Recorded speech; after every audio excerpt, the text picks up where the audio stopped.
This is Jaden DeWood, and this is my problem solution speech. So, have you ever noticed how things on social media get shared and reposted super fast, or how things get shared that aren't fact checked or credible? So, social media is really good for us, but at the same time, it's very detrimental to us because it's very one sided, and people share what they want to share and post what they want to post without it being credible, like I said earlier. This topic is relevant because it's a huge problem right now in our society. There's many solutions to help make social media be a more positive, uplifting space, but I just don't think we're at that point yet. So my main points that I'm gonna go over just are examples on why social media affects us negatively and how I think we can help it become a better, safer place. So, social media is a very common practice nowadays. People are constantly scrolling and checking up and just always on their phones. We have tons of different platforms to use, and it's cool because we can keep up with our local news, our favorite celebrities, family, and friends that we haven't seen in a while. It's definitely an escape from reality. People will scroll on different apps before going to bed, and I think it just helps people wind down. You end the day reading things and reading gossip and diving into the drama. I know I do that. So I chose this topic because social media is still really new, and I found that in my research, that's one of the main things that they said is social media is still so new, but we feel so comfortable with it. But it's worked its way to be a part of our everyday life, and we have to adapt and adjust to that and really make it a positive space for us. So, according to the Help Guide, social media causes lots of mental health issues like depression, anxiety disorder. A lot of people will commit suicide just over things that they read or things that are spread about them, or again, just that self esteem issue being brought down, which is really, really sad.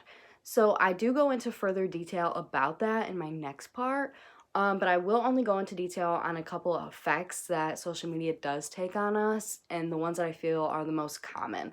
So one of them being, like I said earlier, self-esteem. It causes depression in severe cases, but 9 times out of 10, it does cause depression. Obviously, depression is on a scale, so you can be like severely depressed or mildly depressed, and it just depends on the person.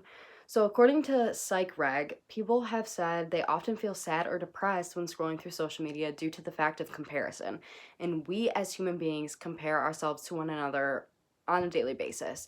You can be the most confident person in the world, but still have that thought in the back of your mind like, I should be like them, or I could be like them, or why am I not like them?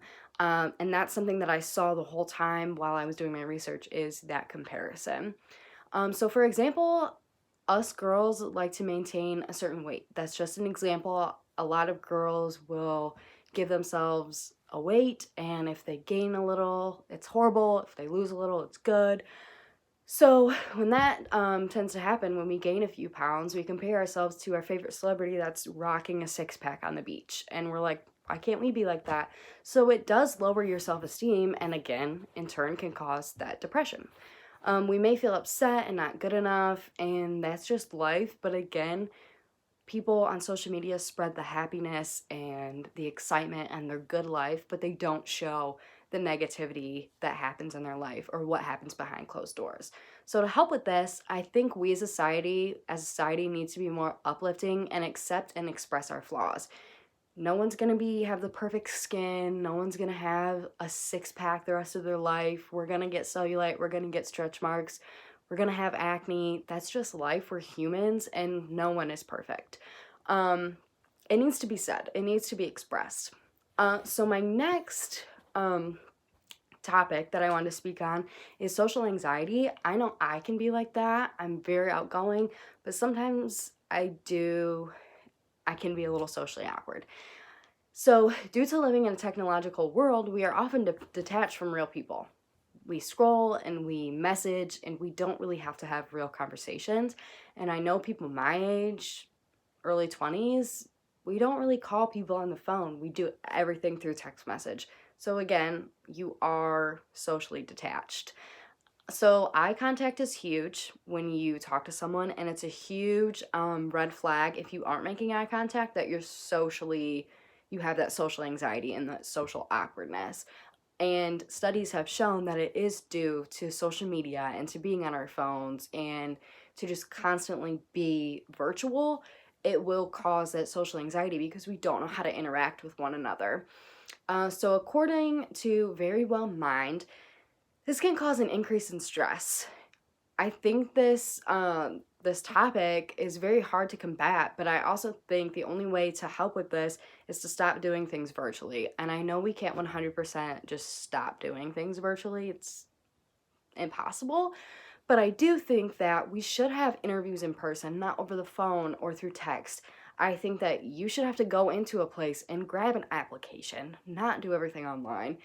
I manage a store, and I know people don't want to come in and ask for an application even though we have them and we have signs on the door. They don't. They want to ask us, well, how do we do it online? Or they just don't ask at all. And again, I think it is due to the fact that we are so virtual. We don't know how to ask people, and we get that anxiety and that stress, and your heart starts racing, and you just feel nervous to ask someone a question because, like I said, the whole topic of my speech is we're virtual, social media, like it really affects us. Um, so my last point is how social media affects law enforcement. I'm a criminal justice major, so to me, law enforcement is super important and it's a super big part of my life. And I know that law enforcement gets such a bad rap on social media because people share things without fact checking or they just automatically hate cops. So they decide to flood their social media with the negativity surrounding cops. So, according to ABC News, many police departments are opting out of sharing things on their social media page. I think that's super smart. I think police officers should detach from social media as far as like the department goes. Personally, I think it's okay, like a personal page, but through a police department, I think it should not be super updated.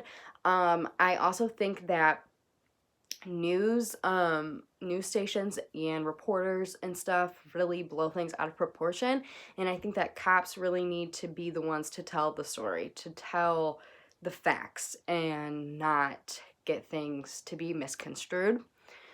So I think, like I said, I think it's super smart that they have kind of cut out that posting on their department's page. But with that, another way to help this is sharing both sides. We need to share both sides, the cop sides, the victim side, the other person's side, whoever.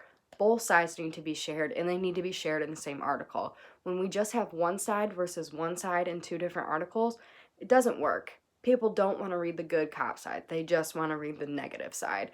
For example, the George Floyd murder, I am a firm believer that we did not know it happened, and I read up on it, and I don't think he should have went out the way that he did. I do think the cop was in the wrong, but he did have drugs in his system and he did have a record before that. So I just think that they really were just taking precautions. I don't think that they needed to kill him and have him say, I can't breathe.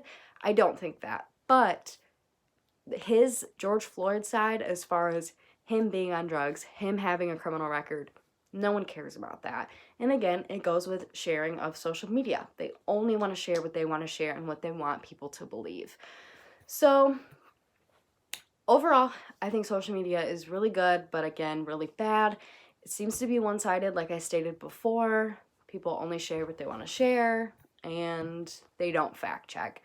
So, again, it is relevant. We're in 2021. Social media is super huge. Smartphones are super huge. And I think that we as a society are addicted to our phones and addicted to scrolling and addicted to comparing ourselves and seeing what, big bad things our friends are doing. And it's just a really big negative effect on us. And in the long run, it will be even more negative unless we unify as a society and uplift each other and share the facts, not share our opinions all the time. Opinions are great, but not all the time.